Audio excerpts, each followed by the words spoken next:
I stood frozen in my office doorway, watching my younger brother Jake settle into my custom leather chair while our mother Sandra carefully moved my business awards to a cardboard box. "The basement has good lighting," Jake announced with that familiar smirk, his fingers already dancing across my computer keyboard. Mom nodded approvingly as she wrapped my college diploma in newspaper. "It's time Jake had a proper workspace. You understand, honey?" 3 years of building my digital marketing consultancy from nothing. 3 years of 16-hour days and sleepless nights. 3 years of transforming this spare bedroom into a professional office with my own sweat and savings. Now they were redistributing it like I was some temporary guest, overstaying my welcome in my own home. Moving into the basement felt like descending into my own personal purgatory. The concrete walls seemed to close in. As I dragged my desk down those narrow wooden stairs, each step echoing with the weight of what had just happened upstairs.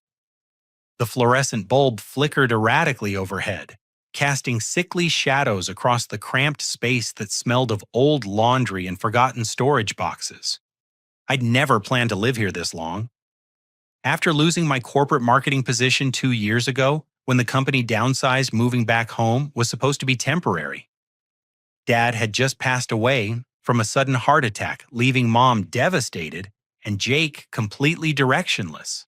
The life insurance money Dad left specifically to me was supposed to be my fresh start, but instead I'd used every penny to keep the family afloat while building my consultancy.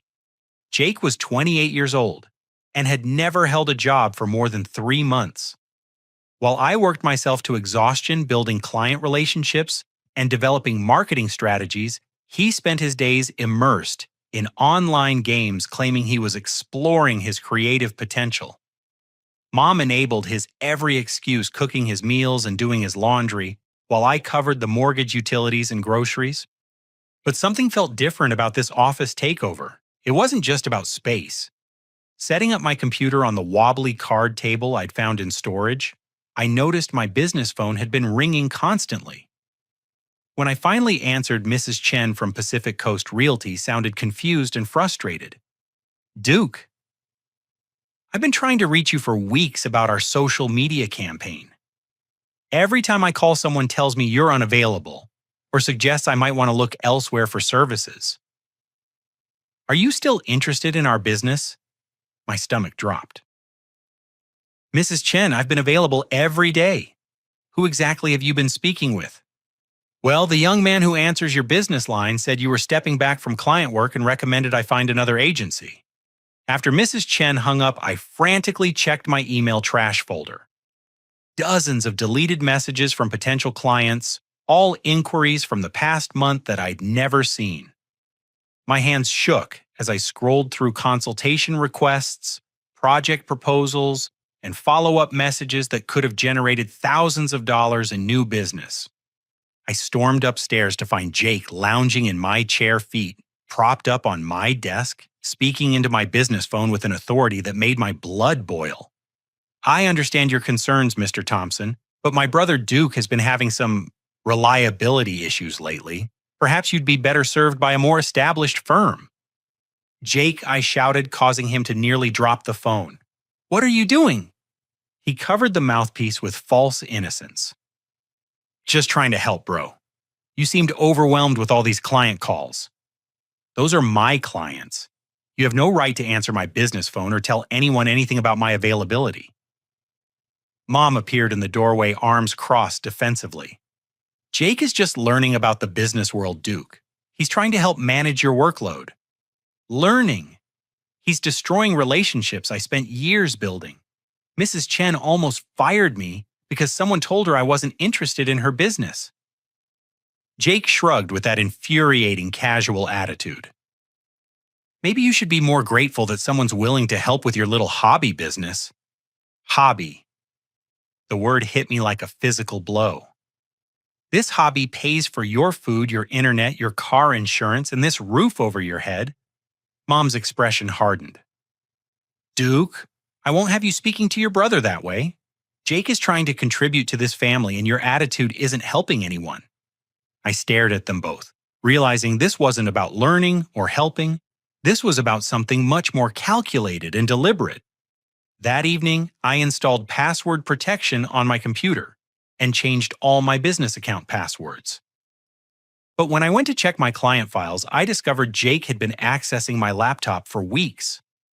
Browser history showed he'd been studying my client contracts, reading my business correspondence, and even researching my competitors. Mrs. Patterson from next door knocked on the basement window around 9 that night. When I opened it, she leaned in with concern written across her weathered face. "Duke, honey," I couldn't help but overhear some shouting earlier. "Is everything all right with your family?"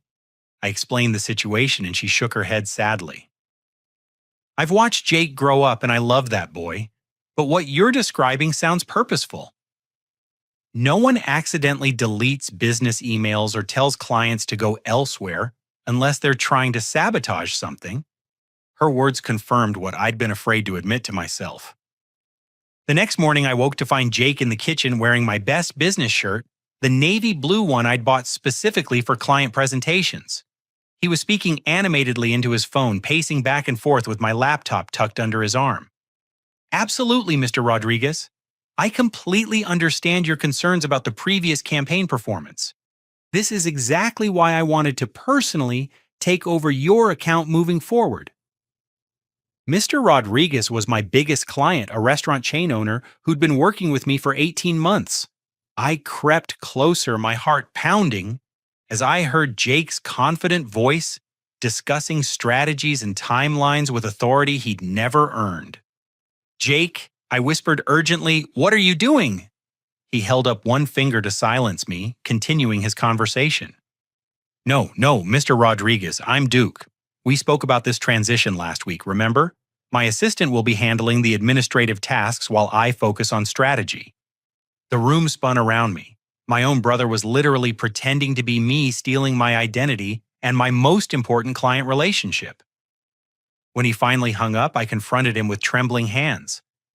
"You just told my client you were me. That's fraud, Jake. That's illegal." "Relax, Duke. I was just covering for you since you seemed too stressed to handle the call properly." But his eyes held a coldness I'd never seen before, and I realized this had been planned much longer than I'd imagined. The confrontation over Jake impersonating me should have been a wake-up call for Mom, but instead she doubled down on defending him with a determination that felt almost manic. "Boys, we need to have a family meeting," she announced the next morning, gathering us in the living room with the solemnity of a corporate boardroom. She'd printed documents from her computer and arranged them on the coffee table, like some kind of legal presentation. "Jake has been studying Duke's business model for months now," she began, "and I think it's time we formalized his role in the company." I laughed, but the sound came out bitter and hollow. "What role? Jake doesn't have any marketing experience, any business training, or any clients. He's been sabotaging my actual work." "That's exactly the kind of territorial thinking that holds family businesses back," Mom replied, with conviction that seemed rehearsed. "Jake deserves equal opportunity to succeed, and this company needs fresh perspectives." Jake leaned forward with a folder I'd never seen before. "Actually, Duke, I've been thinking we should make this official. I've prepared some paperwork that formalizes our partnership arrangement." He slid a document across the table labeled Business Partnership Agreement, with both our names listed as equal partners. My signature appeared at the bottom of the page, but I'd never seen this contract before in my life. I never signed this, I said, studying the document. The signature looked convincingly like mine, but I remembered every business document I'd ever signed, and this wasn't one of them. "We discussed this last month when you were stressed about the workload," Jake said smoothly. "You said you wanted help managing the business growth." "That's a complete lie. I never agreed to any partnership, and I certainly never signed anything." Mom's voice took on that disappointed tone she'd perfected over the years. "Duke, I was here when you both discussed this arrangement. You can't just change your mind now because you're having second thoughts." The gaslighting was so blatant, it took my breath away. They were rewriting history in real time, creating a fictional version of events that painted me as the unreasonable one. But Jake wasn't finished. I've also been thinking about the financial structure. Since we're equal partners now, I should have access to the business accounts and client communications. Absolutely not. I stood up, the partnership document falling to the floor. This is insane. You can't just declare yourself my business partner and expect access to everything I've built. Family businesses require trust and cooperation, Mom said firmly. If you can't work with your brother, maybe this arrangement isn't suitable for living in this house. The threat hung in the air like poison gas. Cooperate with Jake's takeover or face homelessness. I spent the rest of the day trying to contact my clients directly, but discovered Jake had somehow gained access to my business phone account and changed the call, forwarding to his personal cell phone. When I called my own business number, Jake answered with, "Duke Martinez Digital Marketing, this is Jake Martinez speaking." Mr. Rodriguez called my personal phone that evening, confused and frustrated. "Duke, I'm getting mixed messages from your office. Yesterday, someone calling himself Jake Martinez said he was taking over my account, but he didn't seem to understand the campaign details we discussed last month. Then today I got an email from your business address saying you're stepping back from client work due to health issues." What's going on? Mr. Rodriguez, there are no health issues, and I'm not stepping back from anything. Someone is impersonating me and sending false information from my business email. This is very concerning, Duke. I need consistency and professionalism from my marketing partner. If there are internal problems at your company, maybe I should consider other options. After I hung up, I checked my business email account and discovered the password had been changed. Jake had somehow accessed my accounts using information I'd never given him. My girlfriend Carmen arrived for dinner that evening and immediately sensed the tension. Carmen worked as a marketing executive for a tech startup and had been encouraging me to expand my business beyond our small town. She took one look at Jake lounging in my office chair and Mom defending his learning process and pulled me aside for a private conversation. "Duke, this isn't normal family dynamics. This is systematic sabotage. Your brother is stealing your business identity, and your mother is enabling it. You need to protect yourself legally before this gets worse." "But what can I do? This is my family." Family doesn't destroy each other's livelihoods. Family doesn't commit fraud or identity theft. You need to document everything that's happening and consult with a lawyer immediately. That night, I started photographing documents, recording conversations on my phone, and backing up all my client files to a secure cloud storage account that only I could access. The next morning brought a shock that made everything else seem minor. I received a notification from my business bank that someone had applied for a $25,000 business loan using my company as collateral. The application listed Jake Martinez as co-owner and authorized signatory. When I called the bank, they confirmed that all the paperwork appeared legitimate and had been submitted with proper identification and business documentation. But I never authorized anyone else to have access to this account or to apply for loans, I explained to the loan officer. "Sir, according to our records, you have a business partnership agreement on file that designates Jake Martinez as an equal partner with full financial authority." Jake had somehow submitted forged documents to my bank, creating an official record of a partnership that never existed. He'd researched exactly how to insert himself into my business legally and financially. I rushed to see Harold Kemper, an old family friend who practiced business law downtown. Harold had known our family since I was in elementary school and had helped Dad with his will and estate planning. "Duke, what you're describing constitutes several different crimes," Harold said after reviewing the documents I'd photographed. "Forged signatures, identity theft, bank fraud, and fraudulent business filings. This isn't a family disagreement. This is serious criminal activity. But it's my brother.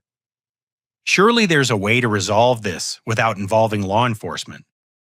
Your brother is systematically destroying your business and potentially exposing you to massive financial liability.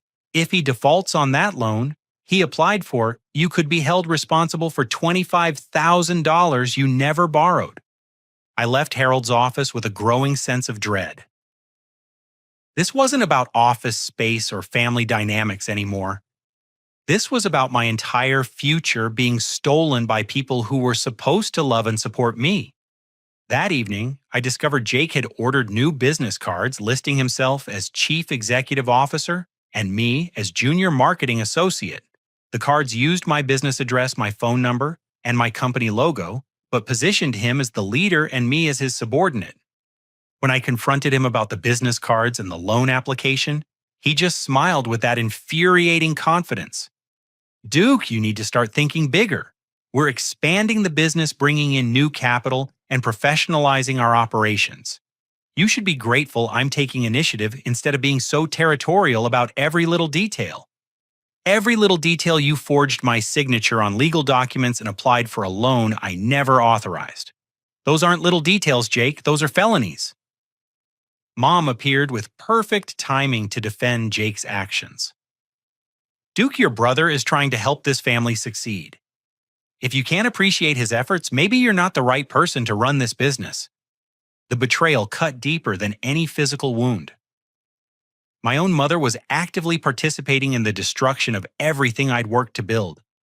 That night, Carmen came over with a folder full of business formation documents and legal information she'd researched online. Duke, you need to separate your legitimate business assets from whatever Jake is doing. We should form a new company, transfer your real client relationships, and protect your intellectual property before he destroys everything. But even as we planned my legal protection strategy, I could hear Jake upstairs on the phone with someone discussing expansion opportunities and new management structures, as if my business was already completely his to control. The next morning, I woke up to find that Jake had changed the locks on the office door. Standing outside the locked office door with my own key refusing to turn felt like a nightmare I couldn't wake up from. Jake had installed a new deadbolt overnight, and when I knocked, he opened it wearing my best suit and tie, like he was dressed for an important business meeting. Sorry, Duke, but I need privacy for client calls this morning. Maybe we can schedule some office time for you later this week. Schedule office time in my own office that I built with my own money. Our office, he corrected with that maddeningly calm tone. According to our partnership agreement, we share equal access to all business facilities. I pushed past him into the room and froze. My personal photographs had been removed from the walls and replaced with Jake's gaming posters. My business certifications and awards were nowhere to be seen. Even my plants had been relocated to make room for Jake's collection of energy drinks and snack foods. What did you do with my things? I reorganized the space for maximum productivity. Your personal items are safely stored in the basement where you can access them anytime. Mom appeared in the hallway and I turned to her with desperation that probably looked pathetic. Mom, you have to see how wrong this is. Jake has stolen my office-forged legal documents and locked me out of my own business. This isn't about helping families succeed, this is theft. Her response shattered whatever remained of my faith in our family bonds. Duke, I need to be honest with you about something I've been feeling for a long time. She sat down on the hallway bench and looked at me with an expression I'd never seen before. I've watched you succeed at everything you've ever attempted, while Jake has struggled to find his place in the world. You were always the smart one, the responsible one, the one who figured things out easily. What does that have to do with stealing my business? I feel guilty about favoring you all these years. You got Dad's attention because you excelled in school. You got the inheritance because Dad trusted you with money. You got encouragement and support because everything came naturally to you. Meanwhile, Jake got criticism and disappointment because he wasn't like you. The words hit me like physical blows. So you're punishing me for being successful? You're destroying my business because you feel guilty about encouraging me. I'm trying to level the playing field. Jake deserves a chance to prove himself, and maybe you've had things too easy for too long. Some struggle might teach you humility and help you understand what Jake has been going through his entire life. I stared at my mother, realizing she wasn't just enabling Jake's behavior, she was orchestrating it. The guilt she felt about our different personalities had twisted into resentment toward my achievements and a desire to tear me down. Mom giving someone a chance doesn't mean destroying someone else's livelihood. Help Jake find his own path, but don't demolish mine to make yourself feel better. Everything you've accomplished was built on advantages Jake never had. This family, this house, Dad's support, even the inheritance money. You owe it to this family to share your success. I've been sharing my success. I pay the mortgage, the utilities, the groceries, and every other expense in this house. I've supported this family for 2 years while building my business. What more do you want from me? Jake stepped out of the office with my business laptop tucked under his arm. Actually, Duke, we need to discuss your attitude problem. Mr. Rodriguez called this morning to express concerns about your professionalism, and I had to do some serious damage control. What did you tell him? I explained that you've been under a lot of stress lately, and that the company is implementing new management protocols to ensure consistent service quality. My phone rang at that moment, and I answered to find Mr. Rodriguez sounding frustrated and confused. Duke, I just got off a call with your brother, and I'm extremely concerned about the direction of this business relationship. He told me you've been having personal problems that are affecting your work quality, and he suggested that I might be better served by working directly with him going forward. Mr. Rodriguez, that's completely untrue. I've never missed a deadline, never delivered substandard work, and never had personal problems affect our business relationship. That's exactly what's confusing me. Your work has always been excellent, but now your own brother is telling me there are serious problems. Either he's lying about you or you're lying about the situation. Either way, this kind of internal conflict makes me uncomfortable about continuing this partnership. After Mr. Rodriguez hung up, I realized Jake's strategy was brilliant in its cruelty. He was using my own reputation for honesty and professionalism against me by creating doubts that I couldn't easily dispel. Carmen arrived during this confrontation and witnessed Mom physically blocking me from entering the office while Jake organized my client files like they belonged to him. She immediately started recording the interaction on her phone. Duke, this is insane. Your family is committing crimes in front of witnesses. You need to call the police right now. But Mom's next revelation made everything infinitely worse. Duke, since you're having trouble accepting the new family business structure, I've made some financial decisions to ensure stability for this household. She handed me a folder of bank documents. I've taken out a second mortgage on this house to provide operating capital for Jake's business expansion plans. You mortgaged the house. The house that Dad left to you with the understanding that it would remain our family home. This house is my asset, and I can leverage it however I choose.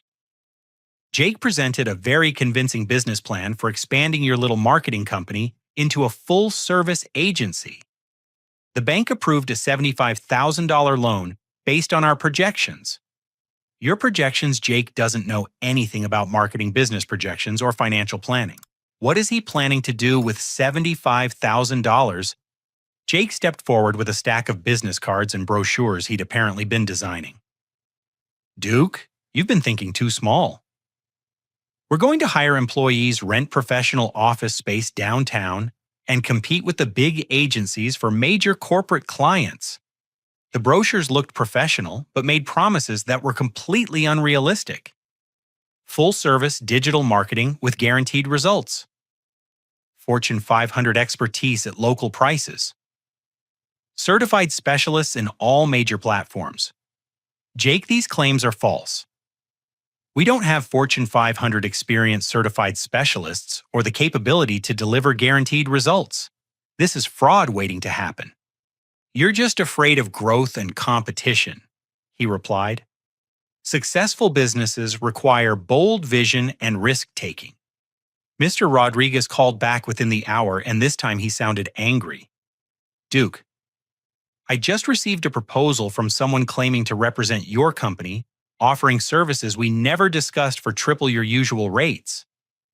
When I called to clarify, your brother answered and told me you'd been replaced as account manager due to performance issues. I'm terminating our contract effective immediately. I watched 18 months of relationship building and trust disappear because of Jake's incompetent meddling. Mr. Rodriguez had been my biggest client and my strongest reference for new business. Losing him would devastate my reputation in the local business community. That evening, I called Harold Kemper at home and explained the escalating situation. Duke, you're describing wire fraud, mortgage fraud, identity theft, and possibly racketeering if this is part of a larger scheme. Your brother could face federal charges, and your mother could lose her house if she can't repay that second mortgage. What can I do to protect myself? Honestly, document everything and get out of there before this situation destroys you financially and legally. If Jake starts signing contracts or making financial commitments using your business identity, you could be held liable for obligations you never agreed to. But even as Harold explained my legal options, I could hear Jake upstairs conducting phone interviews for marketing specialists and account managers he planned to hire with the mortgage money. My breaking point came when I returned to the basement that night to find that Jake had moved all of my personal belongings to a storage unit without my permission. My childhood photos, my college memories, my father's tools, everything that connected me to my history and identity had been erased from the house. Mom handed me a formal eviction notice dated that day. I'm sorry it's come to this, Duke, but your negative attitude is poisoning the family environment. Jake needs space to focus on building his business without your constant criticism and territorial behavior. Standing in that empty basement with an eviction notice in my hands, I realized my family had systematically dismantled my entire life to make room for Jake's fantasy of instant business success. They'd stolen my office, my clients, my business identity, my personal belongings, and now my home. But the most devastating part wasn't losing my material possessions. It was realizing that the people who were supposed to love and protect me had been planning my destruction for months, and they felt completely justified in their actions. That night, I made the hardest decision of my life. Instead of fighting a battle I couldn't win against people who had already proven they would destroy everything to get their way, I would disappear and let them face the consequences of their choices without my financial support and business expertise to save them. Carmen's apartment became my sanctuary. At 2 a.m, when I loaded my car with the few personal items Jake hadn't already relocated, I moved like a ghost through that house, taking only what I could carry and leaving behind 28 years of family memories that now felt contaminated by betrayal. You made the right choice, Carmen whispered as we carried my computer equipment up to her spare bedroom. Staying there would have destroyed you financially and emotionally. I'd spent the previous evening implementing business continuity protocols I'd hoped I'd never need. Every legitimate client contract contained clauses that tied services specifically to me as an individual consultant, not to any company name or business entity. Jake could steal my office and forge partnership documents, but he couldn't legally inherit my professional relationships. By dawn, I'd transferred all genuine business assets to a new company structure with Carmen as my official business partner. My professional network received detailed emails explaining the situation and providing new contact information. Within 6 hours, my phone started ringing with former colleagues and clients expressing support and offering referrals. Jake woke up that Tuesday morning to discover that the business he thought he'd stolen had evaporated overnight. My laptop was password protected and remotely wiped. My client files were secured in cloud storage he couldn't access. Most importantly, all of the business equipment he'd been counting on was leased in my name and had been remotely disabled by the leasing company. Carmen and I monitored the situation from her apartment as Jake's stolen empire collapsed in real time. His first panicked call to my disconnected business line went to voicemail. Then he tried my personal phone, which I'd switched to a new number. By noon, he was calling Carmen's office trying to reach me through her. Duke needs to come home immediately, he told Carmen's assistant. There are urgent business matters that require his attention. But I wasn't coming home. And urgent business matters were exactly what Jake had brought upon himself. Mr. Thompson from Pacific Northwest Construction called my new number that afternoon, having received my transition email. Duke, I'm relieved to hear from you directly. Someone calling himself Jake Martinez contacted me yesterday, claiming you delegated all client communications to him. When I asked specific questions about our project timeline, he had no idea what I was talking about. Is this person actually associated with your business? No, Mr. Thompson. Jake Martinez has no authority to represent my business or communicate with clients. Any interactions you've had with him should be disregarded completely. Good, because he was trying to renegotiate our contract terms and increase the project budget by 40% with no explanation for the additional costs. The revelation that Jake was attempting to modify client contracts without understanding the work involved confirmed my worst fears about his intentions. He wasn't trying to learn the business. He was trying to extract maximum money from relationships I'd spent years building. Meanwhile, Mom started making desperate attempts to locate me. She called my former colleagues, contacted distant relatives, and even visited my old corporate office, hoping someone could provide my new contact information. Harold Kemper received a tearful call from her that evening. Harold Duke has disappeared and taken all the business equipment with him. Jake can't access any of the client files or business accounts. Is there something legal we can do to force him to return company property? Sandra, based on what Duke showed me, all of that equipment was leased in his name, and the business assets belonged to his individual consultancy. Jake never had legitimate ownership of anything, so Duke hasn't stolen anything.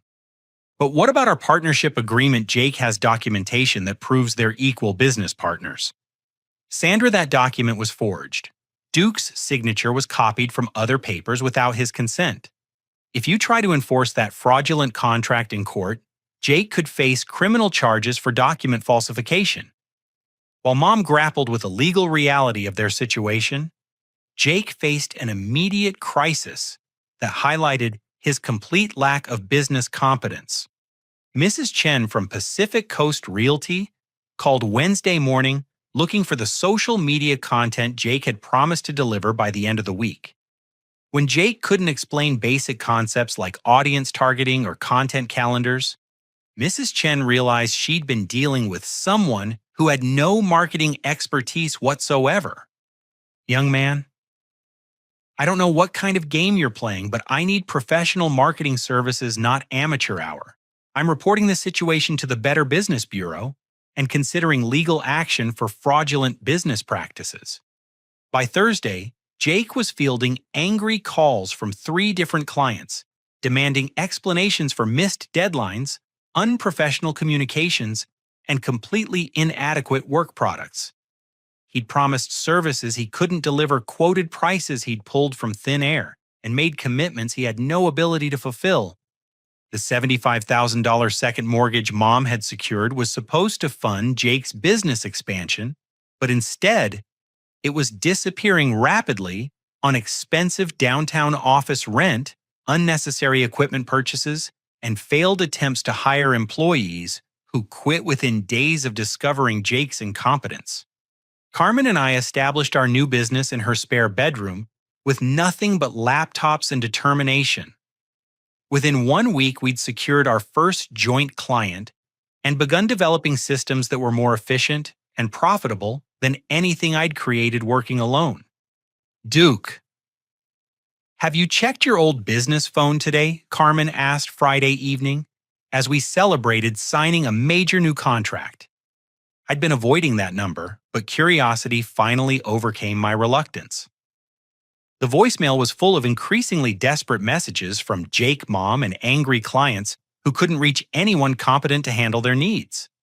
Jake's voice grew more frantic with each message.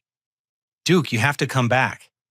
I can't figure out how to access the client databases, and people are threatening to cancel their contracts. Mom says we could lose the house if you don't help fix this situation. But it was Mom's final voicemail that revealed the full scope of their desperation. Duke, honey, I know you're angry, and maybe we made some mistakes, but Jake is in over his head. He spent $15,000 on office furniture and equipment we can't return, and he signed a year-long lease on office space downtown. that cost $3,000 per month. The mortgage payment on the house has doubled, and without your financial contributions, I can't cover the monthly expenses." She paused and I could hear tears in her voice. "Please come home.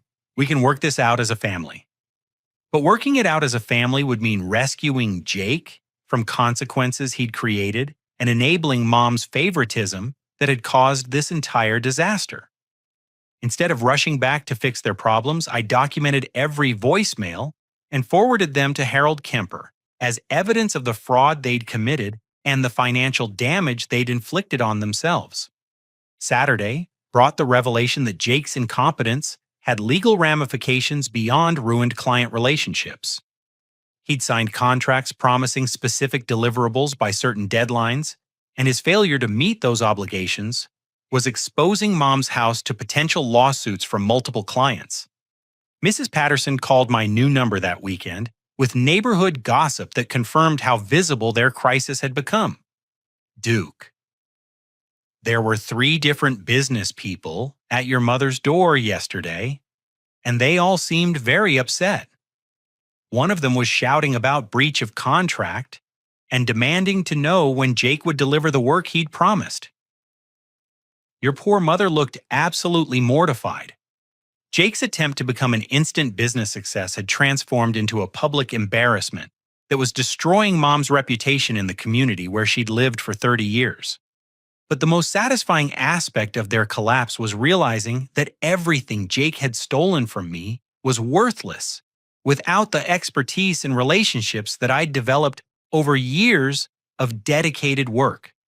He could wear my clothes, sit in my chair, and print business cards with my company logo, but he couldn't replicate the knowledge, skills, and professional reputation that made my business valuable. By Sunday evening, Jake's stolen empire had cost Mom's household nearly $20,000 in unnecessary expenses, ruined relationships with multiple clients who would never trust our family name again, and created legal liabilities that could result in additional lawsuits and financial penalties. From the safety and success of my new partnership with Carmen, I watched my former family learn the difference between having access to a business and actually knowing how to run one. But their education was just beginning. The second week of Jake's business adventure brought consequences that made the first week look like a minor inconvenience. Mrs. Chen wasn't just threatening to report his fraudulent practices to the Better Business Bureau. She'd actually filed a formal complaint and was considering a civil lawsuit for the deposits she'd paid for services that Jake couldn't deliver. We paid $2,500 upfront for a comprehensive social media campaign. She explained to the BBB investigator in a call that Jake accidentally answered on speakerphone. Instead of professional marketing materials, we received amateur graphics that looked like they were made by a middle school student, and the person claiming to be Duke Martinez clearly had no understanding of our business model or target audience. Jake tried to explain that he was still learning the technical aspects of digital marketing, but Mrs. Chen's response was swift and devastating. "Sir, this isn't about learning on the job. This is about fraudulent misrepresentation of qualifications and services. We contracted with Duke Martinez based on his portfolio and reputation, not with some unqualified family member pretending to be him." Meanwhile, the mortgage crisis at home was accelerating beyond Mom's ability to manage. The $75,000 second mortgage had seemed manageable when she believed Jake would quickly generate substantial business income. Instead, his failed expansion had consumed nearly $30,000 in 2 weeks with no revenue to offset the expenses. I learned about their financial spiral through Harold Kemper, who received a panicked call from Mom on Tuesday morning. "Harold, the bank is asking questions about the business projections we submitted for the second mortgage. They want to see financial statements and client contracts that prove Jake's business is generating the income we projected." "Sandra, what financial statements? Jake's been running this business for 2 weeks. What income has he actually generated?" "Well, he's been investing in growth and infrastructure. The income will come once he gets established." "Sandra, you borrowed $75,000 based on projected income from a business that doesn't exist, run by someone with no qualifications targeting clients who are already canceling their contracts. This is exactly what Duke warned you would happen. But Harold's warnings couldn't solve the immediate crisis of mounting bills and disappearing income. Without my contributions to household expenses, Mom was struggling to cover basic utilities and groceries, let alone the doubled mortgage payment and Jake's continuing business expenses. Carmen monitored the situation through her network of local business contacts, and the stories she brought home were both horrifying and oddly satisfying. Duke Jake tried to pitch services to my former colleague at Northwest Tech Solutions. He showed up to their office in a wrinkled suit carrying a briefcase full of printed articles about marketing that he'd obviously Googled the night before. When they asked about his experience with their specific industry, he started reading from the articles like he was giving a book report. Did they hire him? They asked him to leave after he suggested they increase their marketing budget by 300% to implement strategies that had nothing to do with their business model. My colleague said it was the most embarrassing sales presentation she'd ever witnessed. But Jake's public failures were creating problems beyond mere embarrassment. The local business community was small and interconnected, and word was spreading quickly about the marketing consultant who was promising impossible results and delivering amateur work. Mr. Rodriguez called Harold Kemper directly after Jake attempted to win back his account with an incomprehensible proposal that quoted services at twice the market rate. Harold, I've known your family for years, and I'm concerned about what's happening with Duke's business. Someone claiming to be his partner contacted me with a proposal that makes no sense financially or strategically. Either Duke has completely lost his expertise or someone is misrepresenting themselves using his business reputation. Harold's response was careful but honest. Tony Duke is no longer associated with the business operations you've been dealing with. If you want legitimate marketing services, you should contact him directly at his new company. The revelation that Duke had started a separate business sent Jake into a panic that manifested as increasingly desperate attempts to maintain his facade of competence. He hired 3 different freelance marketers through online platforms, hoping to outsource the technical work he couldn't perform himself. But Jake's lack of business knowledge made him an easy target for scammers and incompetent contractors. He paid $1,000 for premium social media management software that turned out to be a basic scheduling app available for free. He hired a certified digital marketing specialist who disappeared after receiving a $500 advance payment. Mom discovered these failed investments when she reviewed the bank statements and realized Jake had spent $8,000 on various online services and contractors without producing any measurable business results. Jake, what exactly did we get for all this money? She asked, confronting him in the kitchen while he scrolled through more online service advertisements. Mom, building a professional marketing agency requires significant upfront investment in tools and talent. These are necessary business expenses that will pay for themselves once we start landing bigger clients. But we haven't landed any clients. Every person you've contacted has either canceled their contract or refused to work with us. How do we pay for these investments if there's no income coming in? Jake's response revealed the depth of his delusion about business operations. Duke made it look easy because he was working with small local clients who didn't require sophisticated strategies. I'm targeting Fortune 500 companies and major corporations who pay premium rates for premium services. Jake, Fortune 500 companies don't hire unqualified marketing consultants who've been in business for 2 weeks. They will when they see our innovative approaches and cutting-edge methodologies.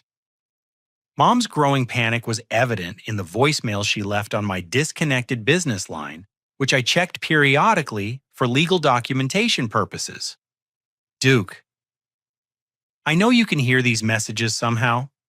Jake is spending money faster than I can track it, and I'm getting collection calls from businesses he owes money to. The office lease downtown is $3,000 per month, and the equipment he bought can't be returned because he's already damaged some of it trying to set everything up. Her voice broke with genuine desperation. I don't know how to make him stop spending, and I don't know how to generate the income we need to cover all these new expenses. The house payment is due next week, and I don't have enough in the checking account to cover it. But the most devastating blow came when Jake's attempts to expand into digital advertising resulted in a completely preventable disaster. He'd used Mom's credit card to purchase online advertising for his marketing agency targeting keywords related to established competitors without understanding how digital advertising actually works. Within 3 days, he'd spent $4,500 on clicks that generated 0 leads because his landing page was unprofessional and his services were overpriced compared to legitimate alternatives. Worse, several established marketing agencies noticed his amateur ads and reported them to advertising platforms for false claims and trademark infringement. Carmen showed me screenshots of Jake's advertising that her colleagues had shared as examples of how not to market a marketing business. The ads claimed guaranteed ROI of 300% and Fortune 500 expertise at local prices, promises that were not only unrealistic but potentially illegal as false advertising. Duke, your brother, is going to face regulatory action if he keeps making these kinds of claims. The Federal Trade Commission takes false advertising very seriously, especially in professional services. Meanwhile, Mrs. Patterson provided neighborhood intelligence that revealed how visible the family's crisis had become. Duke, your mother, has been crying in the grocery store checkout line twice this week. Yesterday, she had to put back half her groceries because her debit card was declined. Jake came home with another carload of office equipment, but she couldn't afford to buy milk and bread. The image of Mom struggling to buy groceries while Jake spent thousands on business fantasies he couldn't execute created a complex mix of sympathy and vindication.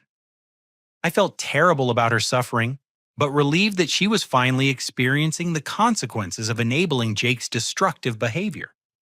Harold Kemper called me directly Thursday evening with news that elevated the situation from family drama to serious legal crisis. Duke, I received a call from an attorney representing Mrs. Chen's real estate company. They're preparing to file a lawsuit against Jake for fraudulent business practices and breach of contract. But because Jake used your business name and claimed to be operating under your authority, they're also naming you as a co-defendant. But I never worked with Mrs. Chen's company. I never signed any contracts or made any promises to them. That's exactly what we'll argue in court. But defending yourself against a lawsuit will still cost you thousands of dollars in legal fees, even if you ultimately win. The realization that Jake's incompetence could result in my facing legal consequences for actions I never took or authorized was the final confirmation that cutting ties with my family had been the right decision. By Friday of that second week, Jake's business adventure had consumed over $30,000 of Mom's borrowed money, generated 0 legitimate income, destroyed the family's reputation in the local business community, and created potential legal liabilities that could result in additional financial penalties. But Saturday brought the revelation that would finally force Jake to confront the reality of his situation. He discovered that all of his professional certifications and industry licenses were completely invalid because they were non-transferable credentials that belonged exclusively to me.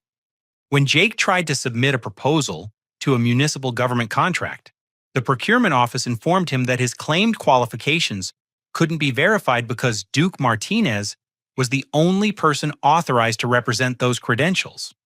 Sir, we show that Duke Martinez holds valid certifications in digital marketing and business consulting, but we have no record of Jake Martinez having any professional qualifications in these areas. Jake's response to this reality check was to call my new business line, directly breaking 2 weeks of silence, with a voice that sounded completely defeated. Duke, we need to talk. Jake's call to my new business line came at 9 on a Saturday morning, and the voice that had been so confident and condescending 3 weeks earlier now trembled with barely controlled panic. Duke, I need your help. Everything is falling apart and I don't know how to fix it. I let him talk without responding, curious to hear how he would frame the disaster he'd created. The clients are all angry the bank is asking questions about the business loan, and Mom is getting collection calls from companies I owe money to. I thought I could figure out the marketing stuff by watching online tutorials and reading articles, but it's more complicated than I realized. Jake, this isn't about complexity. This is about you stealing my business, forging documents, and pretending to have qualifications you never earned. You didn't just fail at marketing, you committed multiple crimes. I know it looks bad, but I was trying to help the family succeed. You were making good money, and I thought if we expanded the business together, we could all be financially secure. You weren't trying to expand anything together. You stole my office, changed my business locks, told my clients I was unreliable, and forged partnership agreements without my knowledge or consent. That's not collaboration, that's theft and fraud. There was a long silence before Jake's voice returned smaller and more desperate. Duke, Mom might lose the house. She borrowed $75,000 expecting my business to generate enough income to cover the payments. But I can't even figure out how to use the software programs you were using. The mortgage company is threatening foreclosure if we miss next month's payment. Carmen and I had been building our new business with remarkable success. Word had spread through the local business community that Duke Martinez was operating independently again, and former clients were eager to work with someone they could trust. We'd signed 4 major contracts in 2 weeks and had a waiting list of potential clients. But Jake's admission that Mom faced losing Dad's house created the first genuine moral dilemma I'd encountered since leaving. Dad had bought that house when I was 5 years old, and it contained every important memory of our family before Jake's entitled behavior and Mom's enabling had poisoned our relationships. Jake, I warned both of you that this would happen. I told you that marketing requires years of training and experience that you didn't have. You ignored my warnings because you thought business success was just about confidence and ambition. You're right, and I'm sorry. But we need your help to fix this situation before everything collapses completely. You and Mom created this situation by stealing my business and forcing me out of my home. The consequences belong to you. But even as I spoke, I knew the situation was more complicated than simple justice. Mom's financial crisis wasn't just about Jake's failed business ventures. It was about the loss of my financial contributions to household expenses that she'd taken for granted for 2 years. Harold Kemper called me that afternoon with a detailed report on the legal and financial chaos my family was facing. Duke, your mother, owes $47,000 on credit cards that Jake used for business expenses. The downtown office lease has 10 months remaining at $3,000 per month. Mrs. Chen's attorney is proceeding with the fraud lawsuit, and 2 other clients are considering similar legal action. What are their options for resolving this? Bankruptcy would discharge most of the debt, but they'd lose the house. Alternatively, if Jake admits to the fraudulent activities and agrees to make restitution to his victims, some of the legal problems might be resolved with payment plans rather than criminal charges. And what about Mom's situation? Honestly, Duke, without your income supporting the household, she can't afford the mortgage payments even without Jake's additional debts. She might need to sell the house regardless of how the business situation gets resolved. The possibility of Dad's house being sold to pay for Jake's business fantasy felt like a final insult to everything our family had once represented. Carmen found me staring out the window that evening, wrestling with conflicting emotions about my family's crisis. Duke, you're thinking about helping them, aren't you? I keep thinking about my father and what he would want me to do. He loved that house, and he trusted me with his inheritance because he believed I would make responsible decisions. Your father also wouldn't have wanted his younger son to steal from his older son or his wife to enable that theft. Helping them avoid consequences for their choices won't teach them anything or prevent future problems. But Sunday brought developments that changed the entire dynamic of the situation.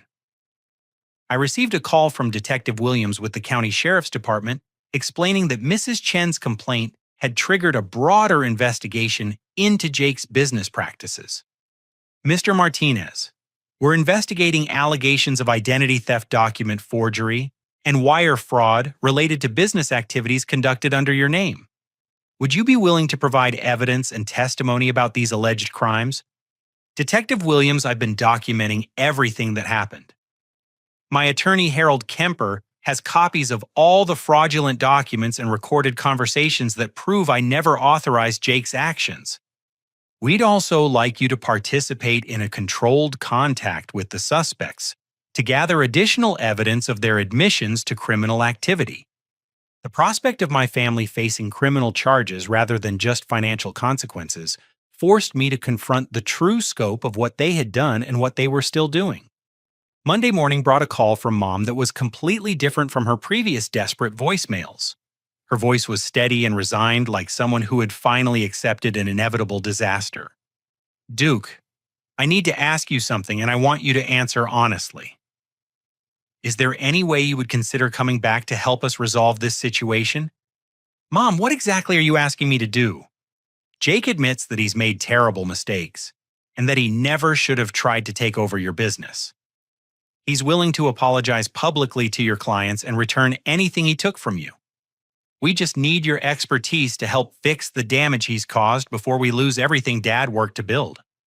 And what happens after I fix Jake's mistakes? Do we all pretend this never happened? Do you continue enabling his irresponsible behavior while expecting me to clean up his future disasters? Duke, I know we hurt you badly, and I know trust will take time to rebuild. But we're family, and families are supposed to help each other when things go wrong. Families are supposed to help each other succeed, not tear each other down. What you and Jake did wasn't a mistake or an accident. It was a deliberate, planned attack on everything I'd worked to achieve." But Mom's next words revealed information that changed my understanding of their situation. Jake didn't plan this alone. I helped him research your business model and figure out how to access your accounts. I gave him your personal information and encouraged him to take a more active role in the company. This wasn't just Jake's idea, it was mine too. The admission that Mom had been the architect of the plan rather than just an enabler created a strange sense of relief. At least now I knew the full truth about their betrayal. "Why, Mom? Why would you help Jake destroy my business?" "Because I was afraid that your success would eventually lead you to move away and start your own family, leaving Jake with no direction or support. I thought, if he became successful too, both of my sons would be financially stable and want to stay close to home." Her reasoning was heartbreaking in its selfishness and short-sightedness.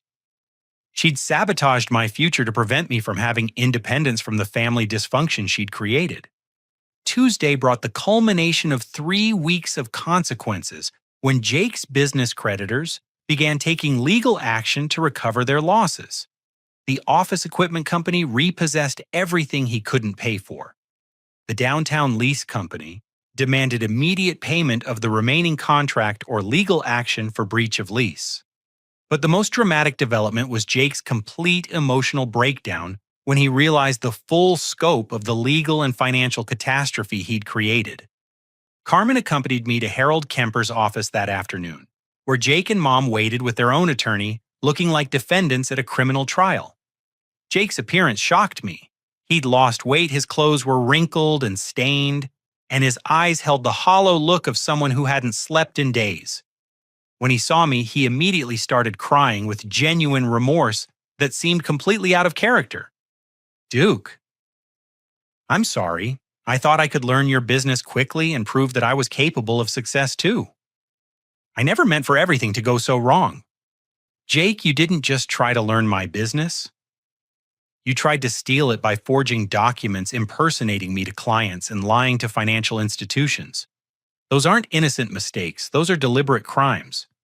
I know, and I'm ready to face whatever consequences I've earned. But please, don't let Mom lose Dad's house because of my stupidity."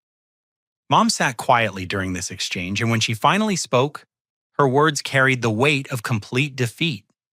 "Duke, I've spent the last 3 weeks realizing that everything you built was much more complicated and valuable than I understood. Jake and I destroyed in days what took you years to create, and we'll probably spend years paying for our mistakes. Harold Kemper outlined the legal reality they were facing potential criminal charges for fraud and identity theft civil lawsuits from multiple victims and financial obligations they couldn't meet without declaring bankruptcy. But he also presented an alternative that would require my cooperation. Duke, if you're willing to help resolve the business obligations and provide restitution to the clients who were defrauded, most of the legal problems could be resolved with payment plans and public apologies rather than criminal prosecution. The choice was mine. Let my family face the full consequences of their actions, or use my success to rescue them from disasters they'd created at my expense. Carmen squeezed my hand under the table and whispered, "Whatever you decide, I support you. But remember that helping them avoid consequences won't necessarily help them learn or change." I looked at Jake broken and terrified, and at Mom finally understanding the magnitude of their mistakes.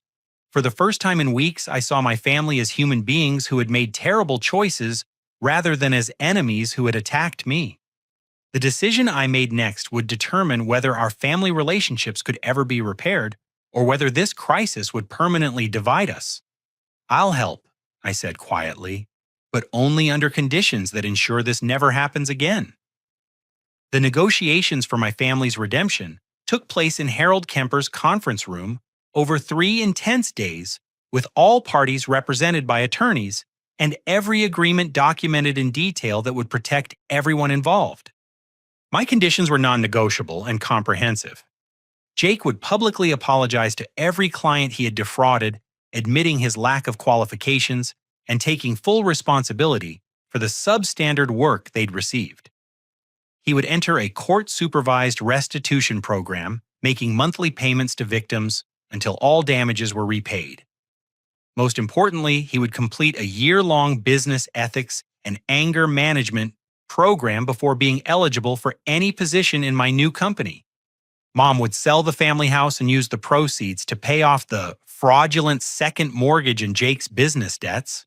She would move to a modest apartment that she could afford, independently ending her financial dependence on my income.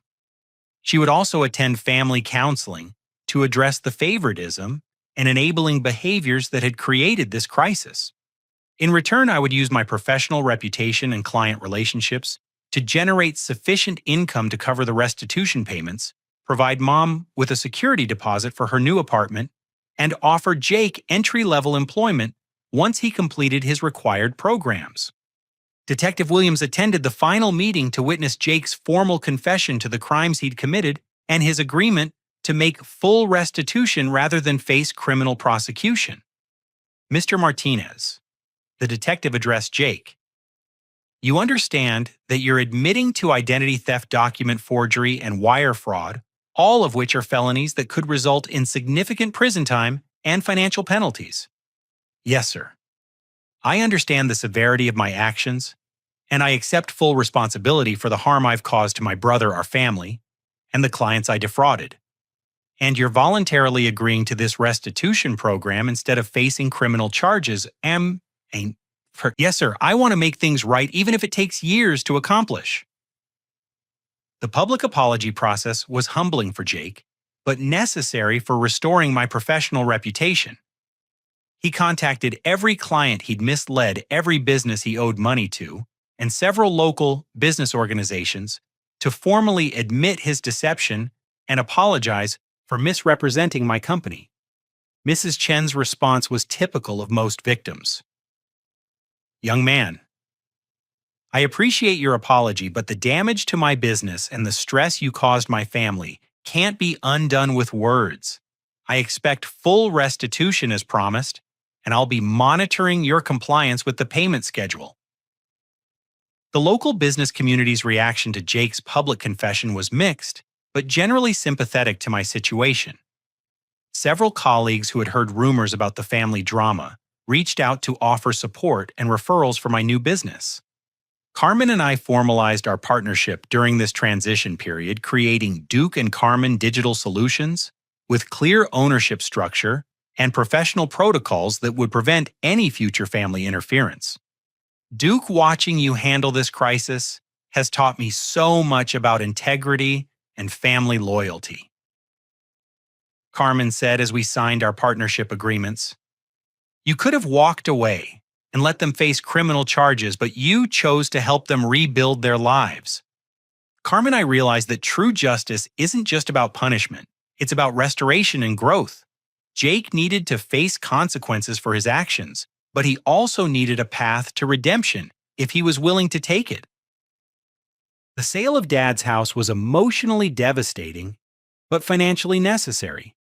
Mom found a comfortable 2-bedroom apartment 15 minutes away, and for the first time in years, she was living within her own means rather than depending on someone else's income.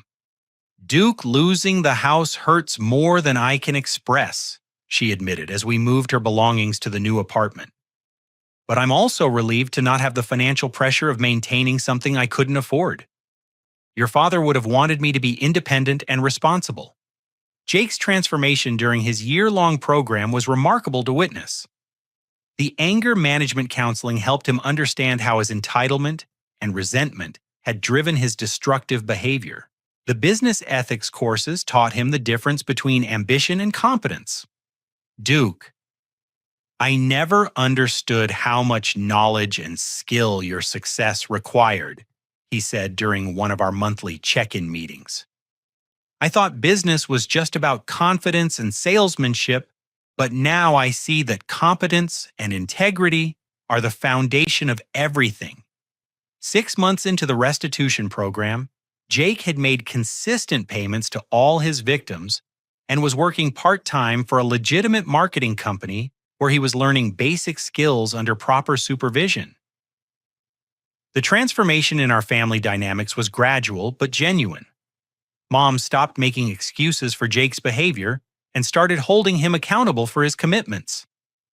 Jake stopped expecting instant success and started appreciating the value of steady progress and honest work. Family dinners resumed after 8 months, but now they were based on mutual respect rather than obligation. We talked about our individual goals and challenges without anyone feeling entitled to someone else's achievements or resources. This family feels completely different now, Mom observed during one of these dinners. We're actually supporting each other instead of competing or taking from each other. Duke and Carmen Digital Solutions grew rapidly beyond anything I'd achieved working alone. Our reputation for integrity and competence attracted clients from throughout the Pacific Northwest, and we hired 3 additional employees within our first year. Jake completed his programs with excellent reviews and joined our company as a junior marketing coordinator, starting at entry level and earning advancement through demonstrated competence rather than family connections. Duke, I know it will take years to fully rebuild your trust, he said on his first day of legitimate employment, but I want you to know that I'll never again try to take shortcuts or claim credit for work I didn't do. Carmen and I announced our engagement during the company's first anniversary celebration, and both Mom and Jake expressed genuine happiness for our success and future together.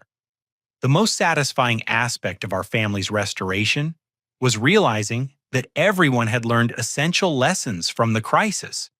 Mom learned that true love means encouraging independence rather than enabling dependence. Jake learned that success requires competence and integrity, not just ambition and entitlement. I learned that forgiveness and boundaries can coexist, and that helping people face consequences can be more loving than protecting them from their mistakes. 2 years later, we moved our expanded business into a beautiful downtown office space, with Jake earning his own private workspace through consistent performance and professional growth. The family photos in my office now show all of us at Jake's graduation from the business certification program, at Mom's housewarming party for her apartment, and at Carmen's and my wedding, where both Mom and Jake played meaningful roles in celebrating our new beginning.